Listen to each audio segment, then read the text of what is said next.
make a joke. He said, why don't you shove a Ryobi drill up your and I tweet right back, why Ryobi? Yeah, why not DeWalt? Why not? Why? And then I did, but that one was... Milwaukee. There's a whole... He handled whole hog with a half-inch Makita, go with the Makita. Well, but the guy wrote back, he Milwaukee goes... makes a better plumber's Yes, drill. but the guy wrote back, he says, sorry, I was having a tough day, I probably shouldn't have said that. So at least I had an interplay. Sure. But what did that come out of nowhere, this meanness?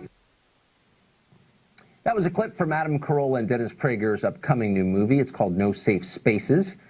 Comedy used to be the realm of liberals in America, but that has changed recently. Turn on any late-night show. Humor is gone. It's dead. It's been replaced by suffocating propaganda and mindless, repetitive political correctness. Is that permanent? Can it be fixed? Can the country regain its sense of humor, its sense of art? Its sense of dignity, really, and perspective. We had that conversation in part 2 of our interview with Carolla and Prager. Here's part of what they said. What if everyone simultaneously stopped apologizing, stopped backpedaling, stopped walking back tweets when they were quoting Winston Churchill, and then they had to apologize after quoting Winston Churchill or whomever or whatever? What if it all stopped on Monday? There'd be no more business on Tuesday for the people who are trying to shut you down. If we did it and we provided a uniform front, if we all just sort of said, no, I'm not going to apologize, it was a joke, or you took it the wrong way, or I meant it, live with it, this would end immediately. Let's do that. Can you think, since you guys have just spent the last more than a year working on this film about this topic, can you think of anyone who's done that? Who is, other than you all, who's just drawn the line in normal life, and I'm sorry, I'm not going to apologize for what I did. Donald Trump. Good point. And that's what drives them crazy. He just marches on, does his thing. Overwhelmingly, it has been good for the United States and the world. He has said some ridiculous things, even some bad things, fully acknowledged. Nevertheless, he does not apologize to the left. He is the ultimate nemesis of the left because he doesn't care what they say. And I have said often, I'm a religious guy, and I have said there is more fear of the left in America than fear of God. There's more fear of the New York Times editorial page than fear of God. And even if you're an atheist, you can acknowledge the truth of that. And that, when you bust that fear, it's over. They wish that the fear will work. That's why they gather around your table and scream at you, because the previous tactic didn't work, so they keep upping it. But at a given point, it won't work, and that's the hope that the American people understand.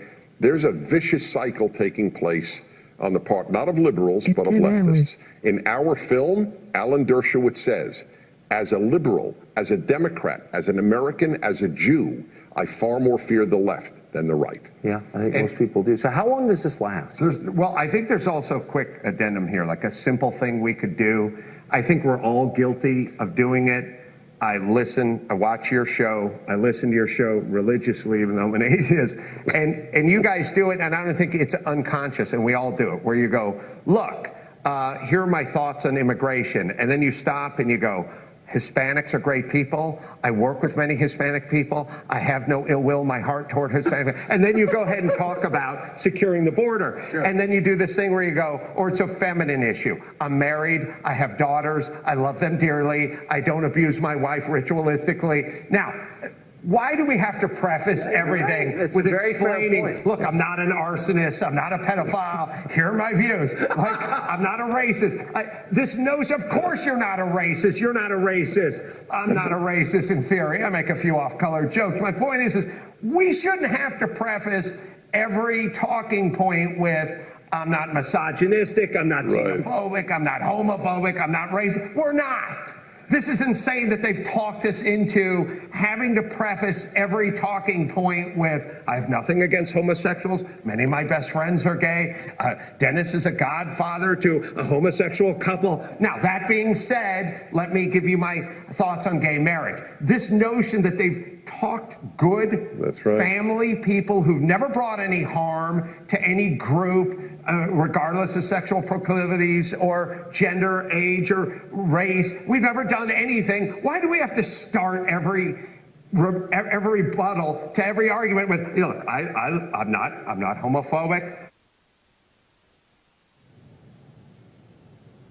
And you have a wife, and she, honey, are you here, by the way? This is good stuff. Anyway, you're missing a lot of good stuff. The point is, let's stop doing that. Done. Go right into your talking point. I'm never doing that again. Go right into your talking point. You're not homophobic, and you're not racist, and you're not xenophobic. I'm not, actually. You're not. Right. No, So you're right. Why do we have to prove that to Nutjob, who's arguing with you and who's got you on your heels because you have to make sure that they know you're not a racist at every turn? You just changed my show. From here on, I will not. Gentlemen, thank you. I can't wait for the movie. It was great to see you. Thanks. Asking For has taken a step closer to reality tonight. The Creepy Porn Lawyers 2020 campaign has produced its first political ad. It will air soon on Facebook and Twitter.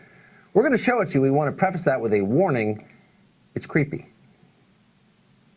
We the people are mad as hell, and we're not going to take it anymore. and we're not going to take it anymore. Enough with the lies. Enough with the cover-ups. Enough with the bigotry. Enough with the misogyny.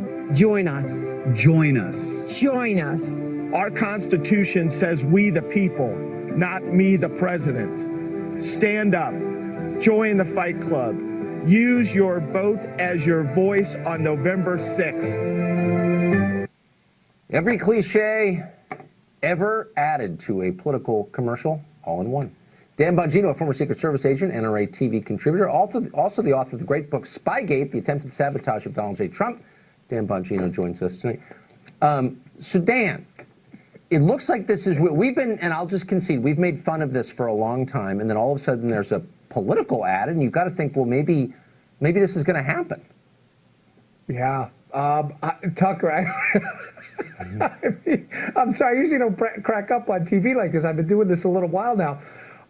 I'm just wondering how many takes. Let me just disclosure. I've actually filmed political ads. I ran for office in the past. I will not do it again. But I know how this works. And there's usually multiple takes, you know. Say fight back. No, say it with passion. Fight back. Say it with a squint in your eye. Fight back. I'm just wondering how many takes it took Avenatti at the end to be that creepy. Was it the 25th take where that, no, this is really creepy now. Let's put this one up. When he says, it's we the people, not me the president. Well, it's we the people, not me the creepy porn lawyer either. But that is the creepiest look ever. That may be the first political ad that actually raises negative money. In other words, people that donated see the ad and then ask for their money back. That is the worst ad I have ever seen. And I don't think Democrats like it. So today, apparently, Beto, or is it Beto, or the guy, Robert O'Rourke, who's running in Texas against Cruz, I get fake names, I can never remember how to pronounce them. He attacked Creepy Porn Lawyer as not representative of the Democratic Party. Do you think that's fair? I mean, he's challenging, the Creepy Porn Lawyer is challenging Don Jr. to mixed martial arts matches. Tucker, I don't know. Listen, I'm not a fan of Robert Francis O'Rourke. I'm a Ted Cruz supporter. But listen, he's right on this one. I mean, is this really the guy you want, charging ahead on the battlefield as like the flag bearer of the Democrat Party, challenging Don Jr. to MMA matches, representing people in porn cases against the president, throwing out allegations that have been widely debunked by media people? I mean, this is the future. And the fact that he's even showing up in these states and gathering crowds, Tucker, doesn't really speak well to the Democrat Party right now. No. If this is your bench, you better work on that farm system, man, because you guys are in a lot of trouble. You know what? I agree. I'm with Beto O'Rourke on that as well. Dan Bongino, great to see you, as always. Thank you. You too, brother. Take care.